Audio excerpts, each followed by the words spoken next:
Wacky Wednesday, everybody. We are back. Guess who's back? This guy's back. Rocking some new artwork, tattooing, baby. We are back, having a blast. Seasonal depression's over. College football. 8 hours of greatness on Saturday, starting at noon. Texas, Ohio State, and we got NFL next weekend, baby. Let's freaking go. How we doing? I took some time off. We are back, locked, loaded, ready to go. Football's back, and I am so happy. So some news around the league. We got, I wanted to start off with Trey Hendrickson and Terry McLaurin got their money. So I wanted to touch on both those things. I want to touch on some other stuff going on in the league. Amari Cooper's back with the Raiders. They got Kenny Pickett. I'll dive into that in a second. But I wanted to start off with this. So Terry McLaurin, the underrated, underappreciated wide receiver for the Washington Redskins, Kevin Craner, the biggest Redskins fan I know, he finally signed. They caved in, gave him 3 years, $96 million. Deserve it. Good. They had to get that deal done because, listen, I think the Bengals and the Redskins are kind of similar in terms of how their front offices have been done. I think the Bengals, while cheap and weird and kind of dysfunctional, they're not on that level of the Redskins where it's just so bad with Dan Snyder near the end. I do think they had to get Terry McLaurin side for this reason. Jayden Daniels is your franchise. And knowing what I know last year and just the kind of guy he is, and I said this before, he was Mr. Indiana down in Indianapolis. He was born and raised there. He's just a good dude. And he's gone through the mud. He's basically been like Andy Dufresne in Shawshank where he had to go through 500 piles of shit, okay? So I get it from that perspective. However, I will say this. Washington's not far off. And I think, had they not gotten him, this would not have been a Super Bowl team. Because I'm feeling like right now, Washington's got that aspirations. And I think they could get there. They might not. I don't know if they'll get back to the NFC Championship game. We'll see. I mean, it's hard to do in this league. Year in, year out, it's hard. But I think they have the people in place. And with Dan Quinn and Adam Peters, and they're being aggressive. Okay, this is what you can do on a rookie contract. I've said this before. You know, you can do this now because you got this quarterback on the cheap. So you can go cheap labor and bring all these people in. It's gonna be key though how long this lasts because, with what the salary cap is and all that. And I gotta put pressure on Cliff Kingsbury because his offense has been figured out. Now I think this kid is better than what Kyler Murray is, which today I heard that I'm over Kyler Murray. I'm just done. I've been saying that for years. But what do I know? And so I just do think that the Commanders are in the right spot. Redskins, I'm still going to call them Redskins, whatever. But I'm glad they got that Terry McLaurin deal done. They had to get it done. They're a real player in that division now. I think the Giants are going to be a lot better. I think the Eagles, obviously, are the top of the line. Commanders. And don't be surprised if the Giants turn some heads. So watch out for that. The Bengals finally, and I mean finally, got this Trey Hendrickson deal done. Jiminy Christmas. Ay, cabron. Oh, Jesus, they got him a deal. About time. Why, Cincinnati? Why do you do this? I know, because you got a 90-year-old as a GM whose scouting department is cheap as shit. And here's the thing. I was saying this last night. I'm watching the Bulls documentary a couple weeks ago. Not the whole thing, but I saw a clip of it.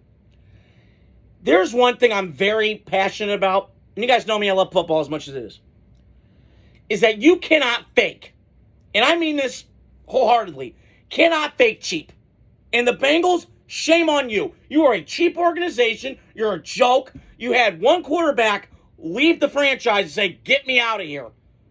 Joe Burrow, if they don't make the playoffs next year, Joe Burrow's going to have that. And you're going to blame, only you to blame, because you did not do enough to help this kid. So, I'm glad they got the Henderson deal done because their defense was so bad, even with him last year, leading the league in sacks. So, they had to get that done. Somehow, some way or another, they had to get them done. So, we'll see what happens in Cincinnati. It was 1 year, $30 million deal. That's fine. But it should have been done sooner. And then the Micah Parsons thing, I'm not even going to touch on that today. I'm so over it. I don't know what's going to happen. Jerry's going to pull a Jerry where he's going to do it last second. And it's just not going to matter. So No waste of time doing that. I'm not touching that with a 10-foot pole. So Monday, I want to touch on my Raiders real quick. And then I want to touch on the Adam Thielen trade. So the Raiders brought back Amari Cooper, which, again, I loved him. I was the biggest fan coming out of Alabama. I loved him coming out. I still hold my opinion that I thought he was better than Odell Beckham. I know Odell had all the crazy catches, but I just liked Amari's demeanor. He was a me guy. He was a we guy, not a me guy. And, I just preferred him. And, he had some drops and he had some issues and he was kind of inconsistent at times. But him and Derek Carr, AC/DC had a connection. And it was electric that first couple years in Oakland. It popped. And, I'll never forget the Raven game where he had that touchdown where Carr's getting smacked as he's throwing it. It's been awesome. And I truly think that bringing Amari back gives him some veteran leadership. He still can play. There's no doubt. Is he what he was? I don't know. But he's had a lot. And he's been, he bounced around and, but he's a good player. And he's always had a quietly good career. And I think, bringing him back, I'm okay with it, Am I getting the guy from 2016? I don't know. Is DC going to come out of retirement? That's what it feels like. So, we'll see. And then they got Kenny Pickett, backup role. They need a guy to fill in the place of Aiden O'Connell. Whatever. I'm okay with it. That's fine. So that's kind of my take on that. And then the last thing I want to touch on was Adam Thielen goes from Carolina back to Minnesota. So the trade details, I wrote this down today from Adam Schefter, who I trust. So the Vikings so the Thielen goes, they get a conditional 2026 7th-round pick and the 2027 5th-round pick to Minnesota in exchange to Carolina for a 2026 5th-round pick and a 2027 4th-round pick. This is a good trade. And listen, I'm bullish on Carolina this year. I told you guys that. Listen, losing Thielen will hurt because I feel like he brought a lot of that leadership and kind of got Bryce Young back on track last year. Now, is Thielen what he once was? No. But I was thinking about this at work today. He kind of got that, like, David Justice feel in Moneyball, where been in a lot of big games, NFC Championship game. He's been in the playoffs bunch with Minnesota during his run. Not a lot, but some. And I just kind of feel like he's that seasoned vet that kind of knows the ins and outs of how to work and be a pro, right? And look at this, man. He goes back to his home.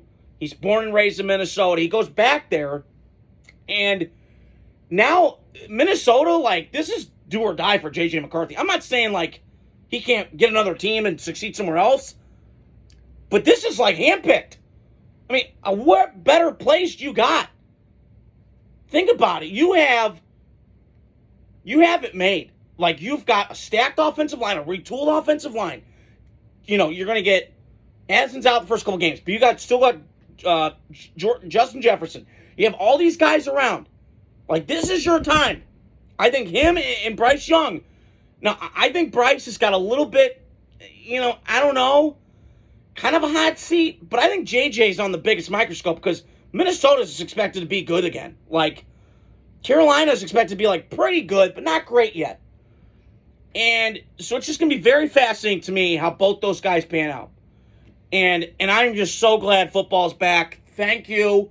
Notre Dame's back. Wisconsin's back tomorrow. It's the best time of year. It's like Christmas for me. I appreciate you guys loving my videos. Hit the like, subscribe button, share to your friends. I greatly appreciate you guys. More content's coming. Adios. Godspeed. Let's go.